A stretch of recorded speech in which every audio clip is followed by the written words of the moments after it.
Welcome, everyone. Welcome to another episode of Mathematical Games. And we're waiting for numbers to stabilize here. This is part of a series I'm doing in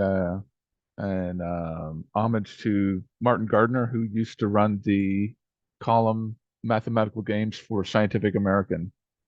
And today I'm going to be talking about configurations. Um, this sort of fits with many things that Martin Gardner did for Scientific American. In fact, quite a few of the items that are important in the study of configurations are things that he mentioned within his columns. And there's, if you like to learn more about Martin Gardner's 15 books, Mathematical Games, you can find them in any library and they're widely available. And you can look up many of them to define some of his writings on mathematical games. So looks like numbers are stabilized. And I run the website demonstrations.wolfram.com. And there's many different demonstrations dealing with demonstrations, and I'll be mentioning a few of them in the course of the talk. So here's a few of them pictured here. So what is a configuration? Well, first let's talk about some of the history. David Hilbert, famous mathematician of the last century, once said, there was a time when the study of configurations was considered the most important branch of geometry. A more modern mathematician, Branko Grunbaum, in his book Configurations of Points and Lines, had a different opinion. The author would like to conjecture that this is the greatest exaggeration of the truth that can be found in any of Hilbert's writings. So maybe they're important, maybe they're not important. So what are the rules for configuration? Well, each point is incident to the same number of lines, and each line is incident to the same number of points. And that's pretty much it. That's what defines a configuration. Instead of a line, it might be curves, it might be planes, it might be something else. So long as you've got the same number of points on each object, and each object has the same number of points, it's a configuration. So here's an example, a triangle, the 3-2 configuration. Each point has two lines, and each line has 2 points. Slightly more complicated, the complete quadrangle. Each point has 3 lines, and each line has 2 points. Sort of the reverse of that, the complete quadrilateral, every point has 2 lines, and every line has 3 points. So that's sort of a starter for configurations, but it gets more complicated from there. The Fano plane, for example, here, each point has 3 lines, and each line has 3 points, where the circle is sort of a cheat for a line. This is also a projective plane, and the rules for that is every point pair defines a line, and every line pair defines a point. And there's also 4 points not on a line. So the Fano plane is the smallest projective plane. There's a lot of overlap between configurations and projective planes. And here's another representation for the Fano plane. We've got 7 arcs all going through 7 points. Each arc has 3 points, each point has 3 lines. And if we connect up how the points are connected to lines and how the lines are connected to points, you get something called the Haywood graph, which is a 14-point graph, which is cubic symmetric. And it's the skeleton of this Szyslavsky polyhedron, which we show here. So here's an example of this 7-sided toroidal polyhedron. Each face has 6 edges, and these 7 faces each touch each other. It's a way of doing the 7-colored torus in a polyhedron, seven faces. And we can take a look at these arcs here. For example, the point 7 is connected to 257, 347, and 167 up in the Fano plane up here. This is a way of putting the Fano plane on the Szyslavsky polyhedron by numbering these edges. And if it's a 3-digit triple, it's a line connected to, for example, 257 is connected to 7, 5, and 2 here. So this is the Szyslavsky polyhedron, which is a 7-colored torus, and also the Haywood graph and the Fano plane all in one object.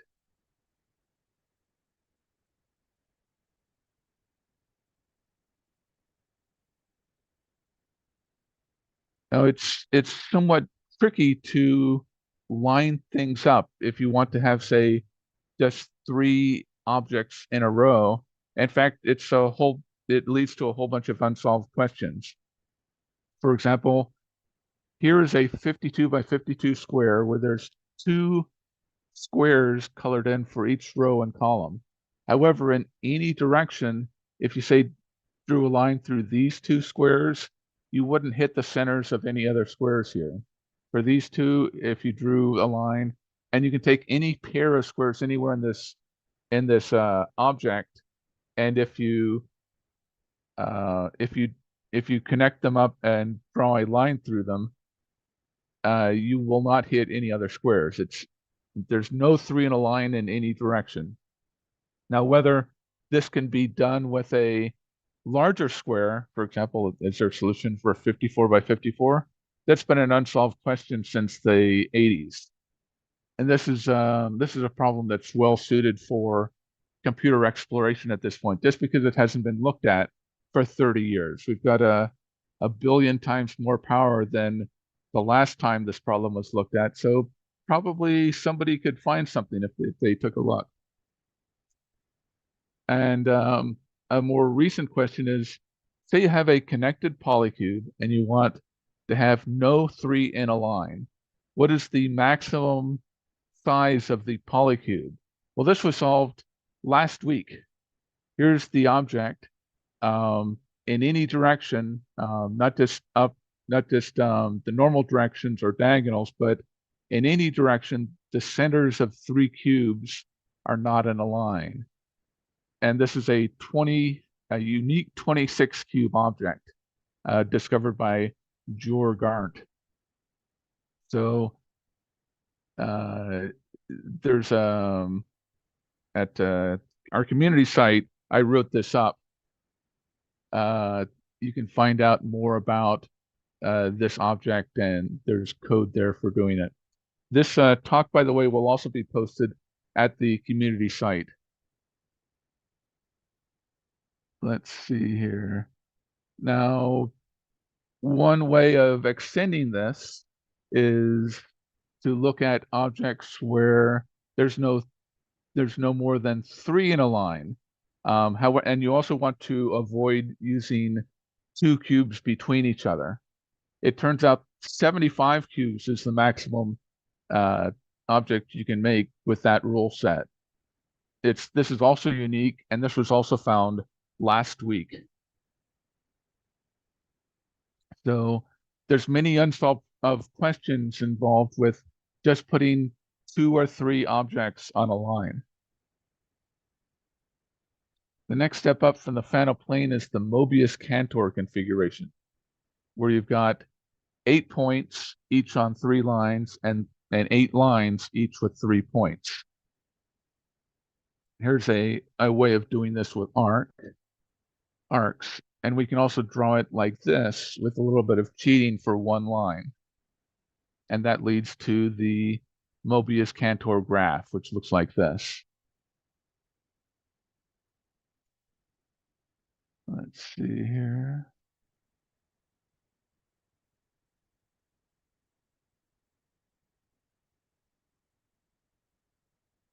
Trying to get to my button here, but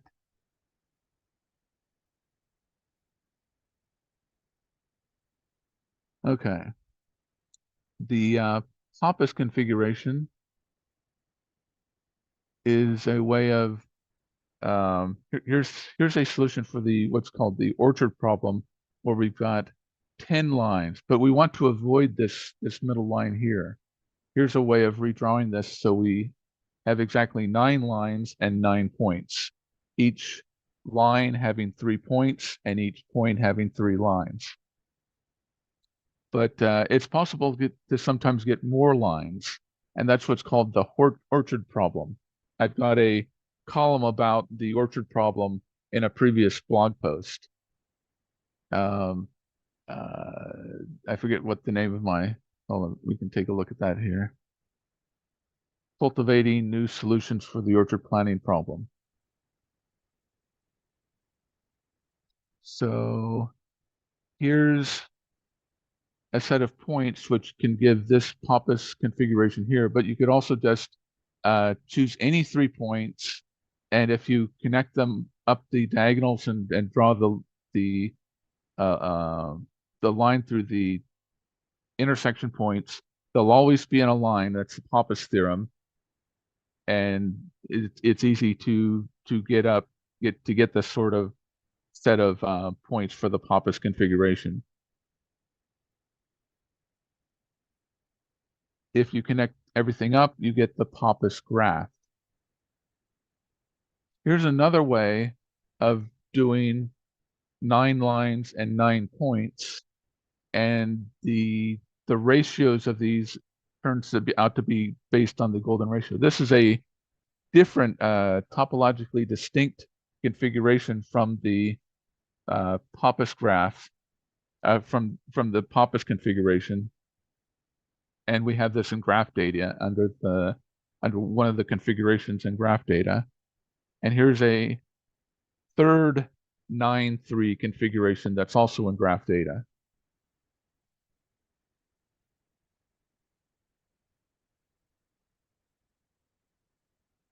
The next configuration of importance is the Zargs configuration, where you've got 2 triangles in perspective, which means that if you connect up the vertices of the triangle, for example, this blue triangle and this yellow triangle, if you connect up the points, their lines intersect at a new point, a 7th point. Also, if you extend the edges of the triangles, for example, this edge and this edge, they meet at this point. If you do that with all the edges, they connect up at 3 points, which happen to be on a line. And that's what's called the Zargs configuration. If you have this one condition where the triangles are in perspective, then it turns out the axis of perspectivity will also always exist. And also, if you have an axis of perspectivity, then you have a center of perspectivity. And that's what's called the Zargs configuration. Now I can show you a different Zargs configuration for different triangles. And that's this here. Here's 2 different triangles that lead to a point of perspectivity and an axis of perspectivity. And now we'll do a completely different configuration. This one here, these are 2 different triangles. But it turns out once you have a Zargs configuration, any point and any line can be either the axis or the center, and you'll always get a different set of 2 triangles. And it turns out there's always 10 ways you can pick a axis and a point and 2 triangles, and they will always work. in all different 10 ways if you have a Desargues configuration. Kemp in 1983 decided to draw a graph with how these lines were connected up. And we can take a look at how these connect up here. We'll move this one up here. Let's put these 2 points here and here. And move this one around there, and this one. What am I doing here?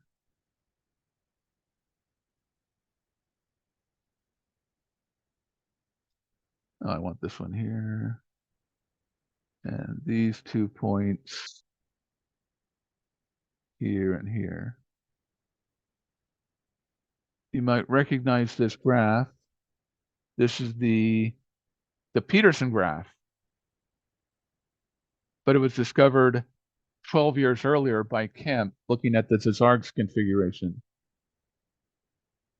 So this should probably be called the Kemp graph instead of the Peterson graph. Peterson pointed out that Kemp's graph had some really nice properties, so Kemp was the one who made it famous. There's some other 10-3 configurations. We can get to this configuration, for example, and here's the method for solving for it, which leads to this curious root object. I always like looking at the algebraics for these geometries that I'm coming up with, because usually the algebra is also interesting. It turns out there's a total of 10 configurations, and 9 of them are realized with pure points and lines. This is the Desargues configuration, and here's other configurations. These are in the demonstration 10-3 configurations. And you can move the points around and to modify the configuration. As such, as so. So one challenge is to make each configuration look good. So far as I know, nobody's done that yet for the 11-3 configurations. They're all known, but coming up with nice pictures for them hasn't been done yet. Just a picture exists rather than an optimal picture. And in these, there's 10 lines, each with 3 points, and 10 points, each with 3 lines.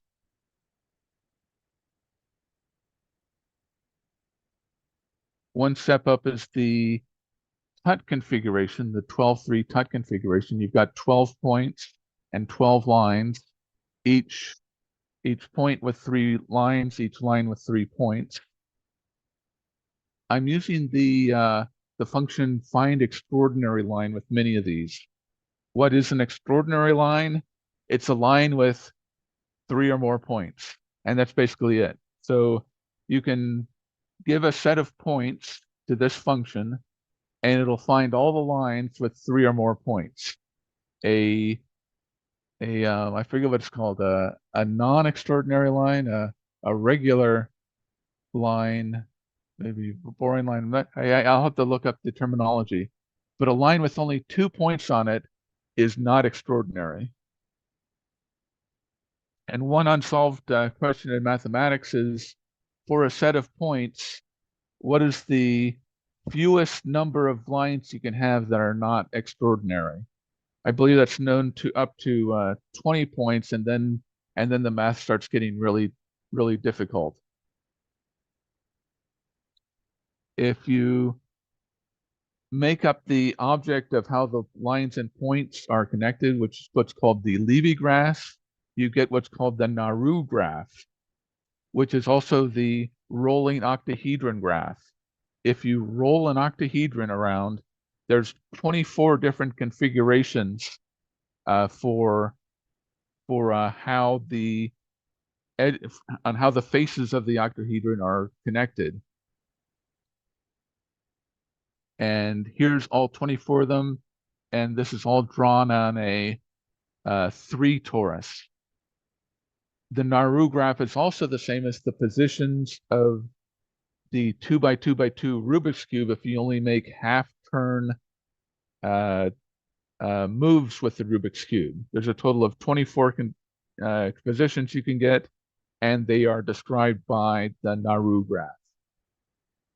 So this configuration is sort of connected to rolling an 8-sided die around and also the Rubik's Cube in a weird way. Another step up is the Cremona-Richmond configuration, which is based on this pentagon, 15 lines, 15 points. And if you come up with the Levy graph, which lines are connected to points, which points are connected to lines, you get 30 objects, which makes these 30 points, which is called the Tut 8 cage. This is the smallest graph where every vertex is connected to 3 others, such that the minimal cycle within the graph is 8. There's no way of getting moving from a point and getting back to itself with fewer than 8 moves, and that's what makes this a cage graph. And this configuration is connected to how this graph operates. Basically, any set of 3 lines does not make a triangle in this graph. And that's, I believe this is the smallest configuration that has that property. We get up to weirder things. Here's an object called the generalized hexagon. And there's 63 lines, 63 points, 3 points on each line, 3 lines on each point. And connecting those up gives this graph object called the Tut 12 cage. The smallest cycle is 12.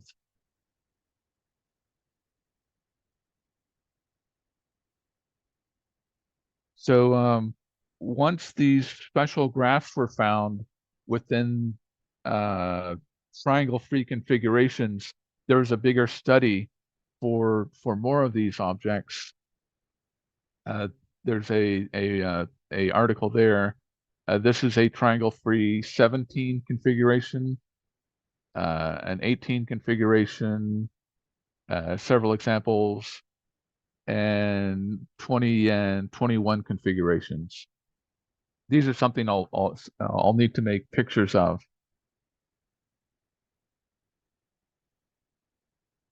We can also cheat in various ways.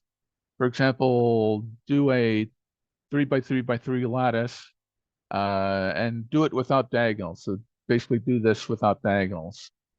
You get 27 lines and 27 points. And with that, you get this object called the Gray graph.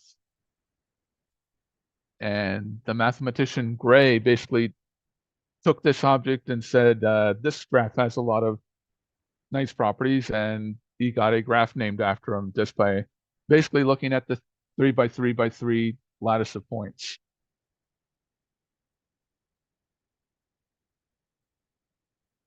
We can move up to slightly more. There's the Kochsider configuration, 28-3 configuration, which makes this lovely object. And with that, you get the Foster 56C graph. So I mentioned the orchard problem earlier. It turns out that you can make an infinite number of lines and an infinite number of points, where each line has 3 points and each point has many lines, an infinite number of lines. And the way to do that, we can see a little bit of what's going on here. We've got +7, -7, and 0. You add those up, you get 0. -4, +4, 0, you get 0. 4, 6, 5, you add those up, mod 15, 15 mod 15 is 0. Minus 7 plus 2 plus 5 is 0. To name any triplet of numbers from minus 7 to 7, if those three numbers add up to 0, for example, 1 plus 6 minus 1 plus 5 minus 6 is 0. If they add up to 0 and they need for any set of three numbers, they make a line in this diagram. So this is a way of building up what's called an orchard. And we could continue on if we looked at, say, here, where's 1 and 7? If we drew a line through 1 and 7, that would basically come this way. And then we drew a line through 2 and 6. Those 2 points would meet over here. We could add the point minus 8 over here, and it would go through 1, 7, minus 8 would make a triplet adding to 0, and 2, 6, 8, minus 8 would add to 0. I described this in the blog, Cultivating New Solutions for the Orchard Problem. And this is a demonstration for moving the points. For some reason, this doesn't want to work right now. And I'm getting a wheel.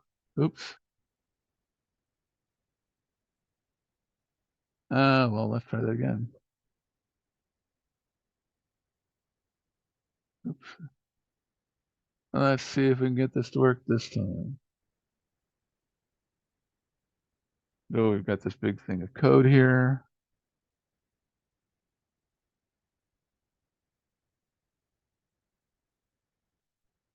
And now it doesn't want to work.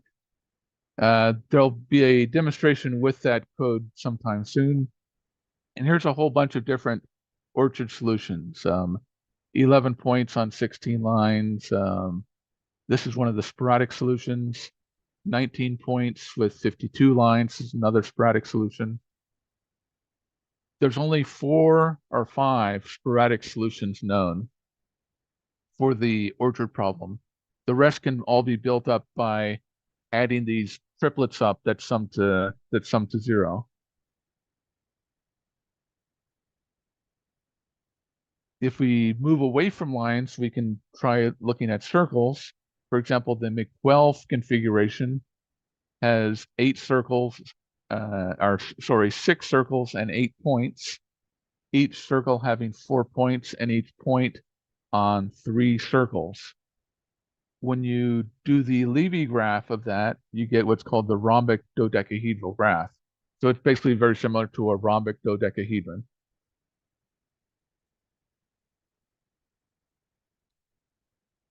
We can move up to what's called the Singer difference sets. So for example, here's the 1, 1, 2, 4 Singer difference set. And we can use that to make a Fano plane. But the difference between 1 and 2 is 1. Between 2 and 4 is 2. Between 1 and 4 is 3. And going the other way, you get 4 because we're doing it in a cycle. Any difference between 1 and 6 is possible as differences with this difference set. And these become larger.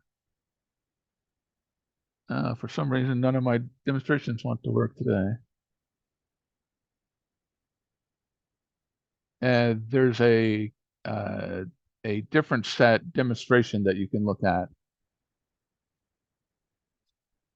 We can move up to the 13 different set.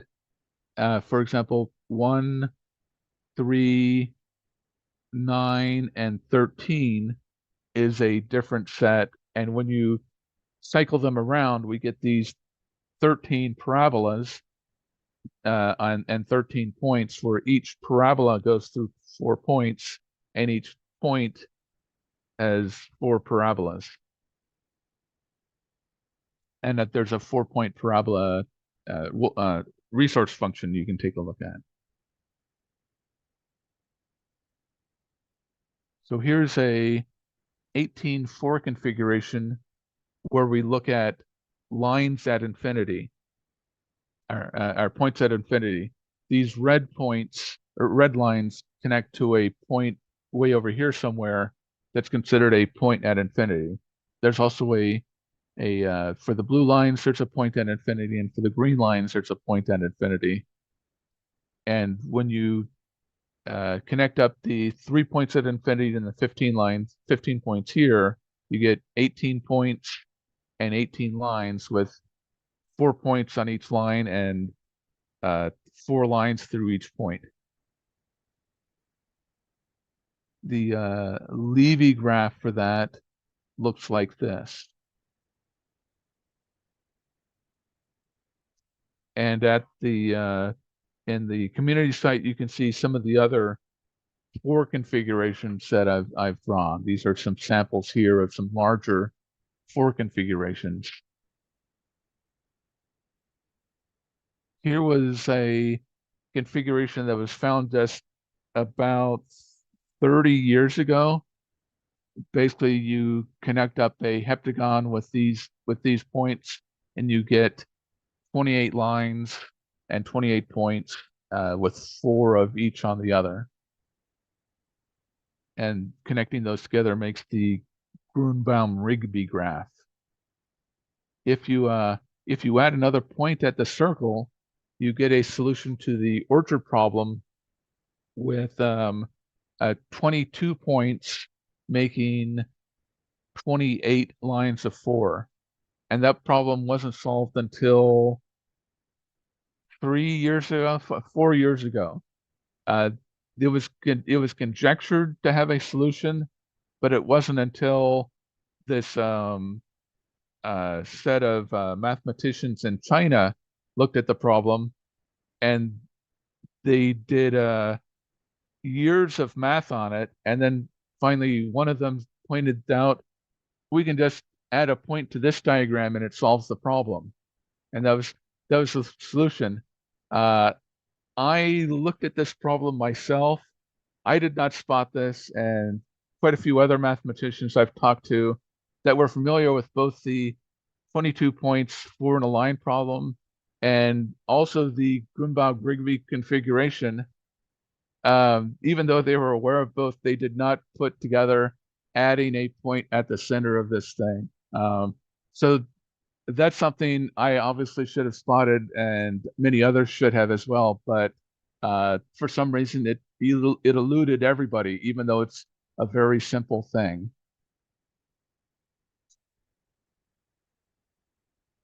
This is the 35 Danzer configuration. We've got 35 points each on 4 circles and 35 circles each on 4 points. They make this object. You can also do a unit distance graph. All the edges in this graph have a length of exactly 1, connecting up in this special way. And there's another way you can make this, which is somewhat complicated. So here's 6 points on an ellipse.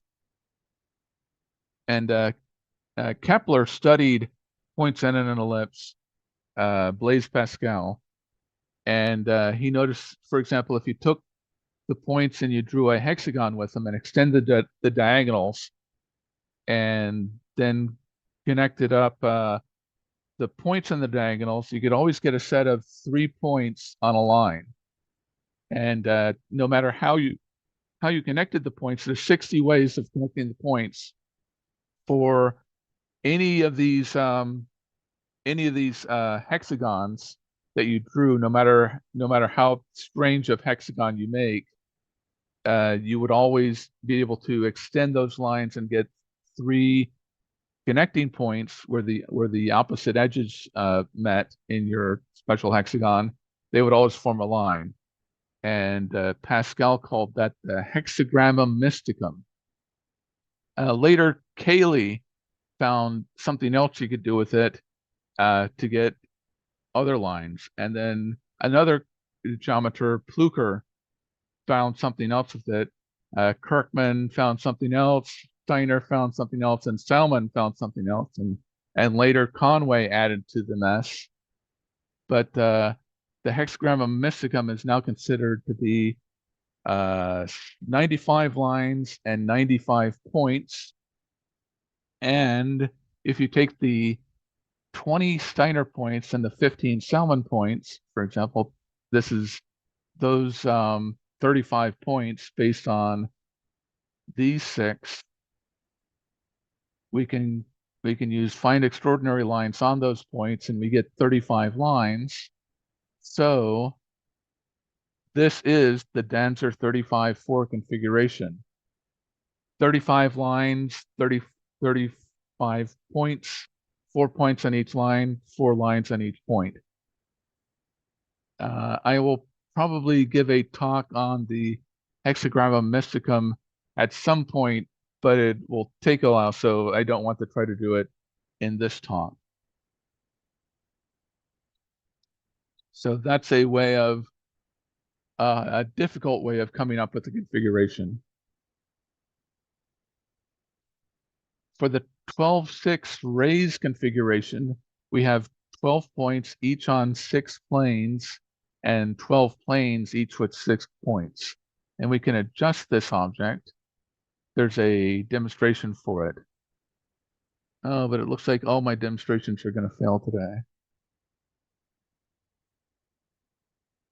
Raise configuration is, this is more information about it.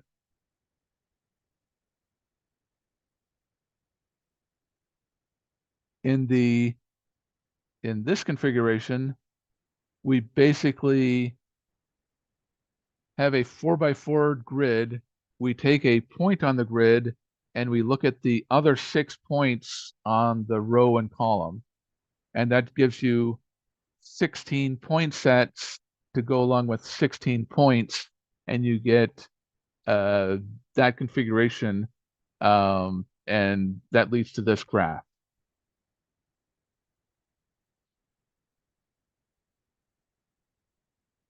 If we go up to 5 configurations, the first 5 configuration shown here was found by Leigh Berman, who's at the University of Alaska. This was an unsolved problem until 12 years ago when Leigh found this, and then she extended that further by finding a 6 configurations. So this is 96 points and 96 lines, each line on with having 6 points, and each line going through each line going through 6 points, and each point having 6 lines. Whether there's a 7 configuration is currently unsolved, or whether it's even possible. It probably is, but no one has been able to find it yet. So if anybody would like to find it, you can be the first to find a 7th configuration. So one thing I want to do was find a set of points which defined a line and lines which defined a point. And in areal or barycentric coordinates, you're able to do that. For example, if we have a triangle here like this, let the outer blue dots be the triangle. So what's the barycentric coordinate for this point here? But it turns out if you calculate the areas, relative areas of the triangle, we can get what the coordinates are. But it turns out this area has area 1/7, 2/7, and 4/7 in ratio to the full area of the graph. The area of this triangle is 14, and these 3 triangles have areas of 2, 4, and 8. So the barycentric coordinates for this point is 2/7, 4/7, 1/7, basically. So once you, so basically for any point, you basically find the areas of the triangle in relation to the area of the full triangle. When you use these barycentric coordinates, you can get these nice things like this configuration here. I've forgotten who the mathematician is that found it. He was also the one who found special properties of cubic curves. But one thing I wanted to do is find a self-dual configuration.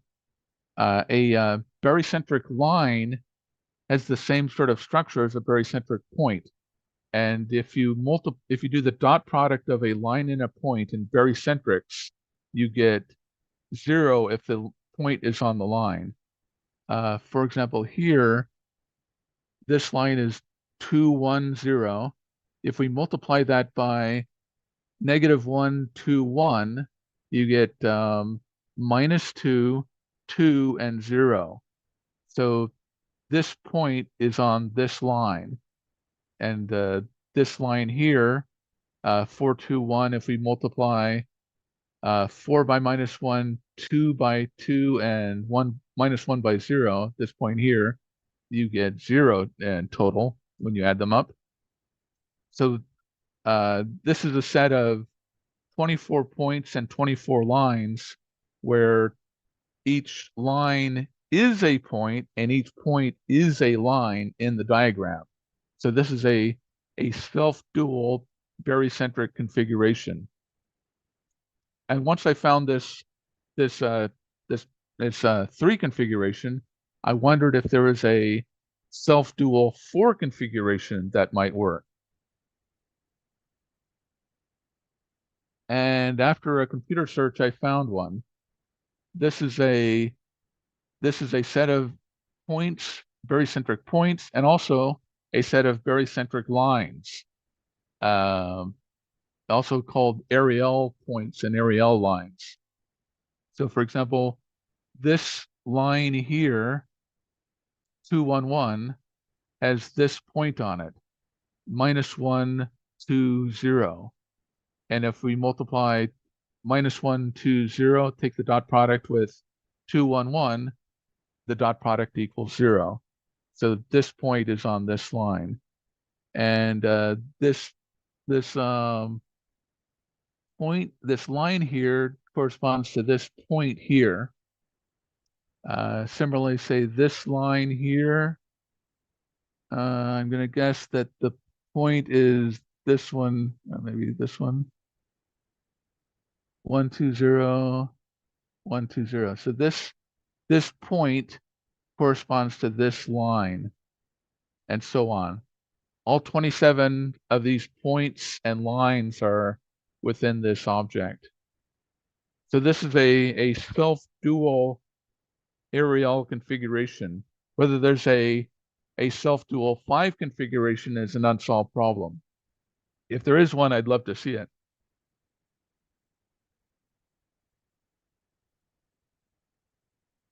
Here's a larger 4 configuration, though, a 51-4 self-dual configuration with 51 lines and 51 points. Each line is a point, each point is a line. Slightly weirder is the smallest projective space. We have 15 points each on 7 planes, and 15 planes each with 7 points. For example, one of the planes is 1, 4, 5, 2, 3, 6, 7, which makes a Fano plane. So these 7 points here, we can rotate them around and get the 5 more planes, or 4 more planes. There's a total of 5 planes with that configuration of points. If we look at this set of points here, 2, 4, 6, 9, 11, 13, 15, that gives another symmetric configuration which can be rotated around to get 5 more planes. And this here is also a symmetric set, which can be rotated for 5 different orientations. So those are the 15 planes of the smallest projective space. It turns out that the 35 lines here all have bit XOR sum 0. So 2 plus 8 plus 10, if you look at the binary bits, they all cancel out to make 0.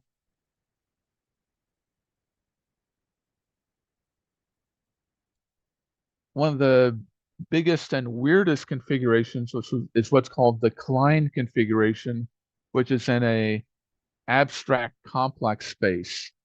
This again uses dot products.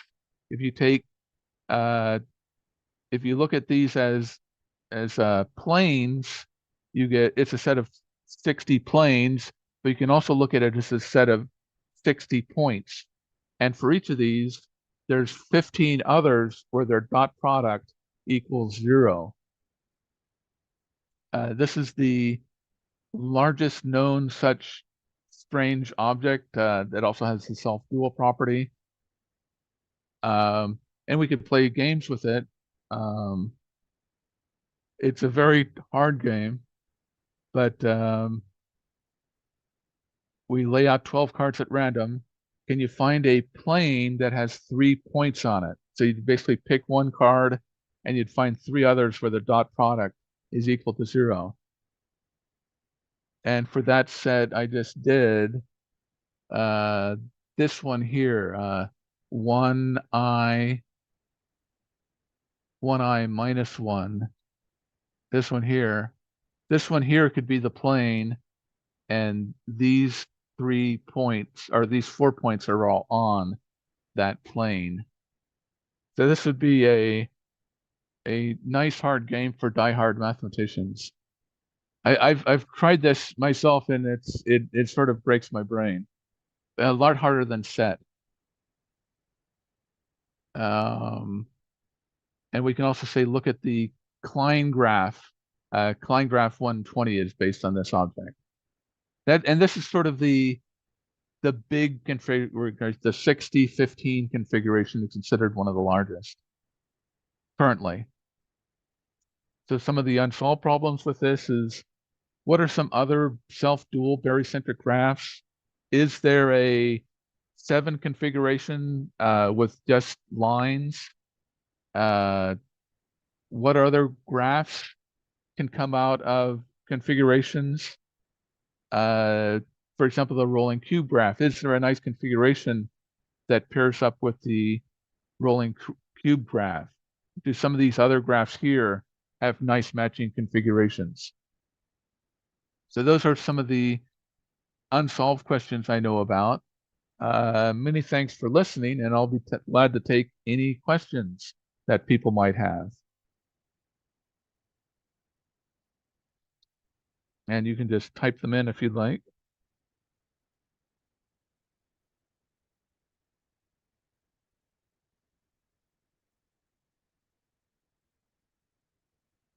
We can look over some of these. If anybody would like me to go back to one of the slides, they can. And also, this will be posted to community sometime soon if it hasn't been posted already.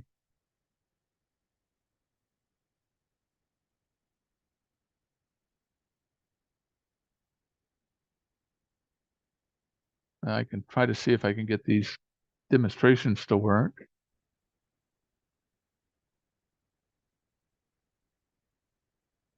This one worked. I'm not sure why the ones that followed that didn't work.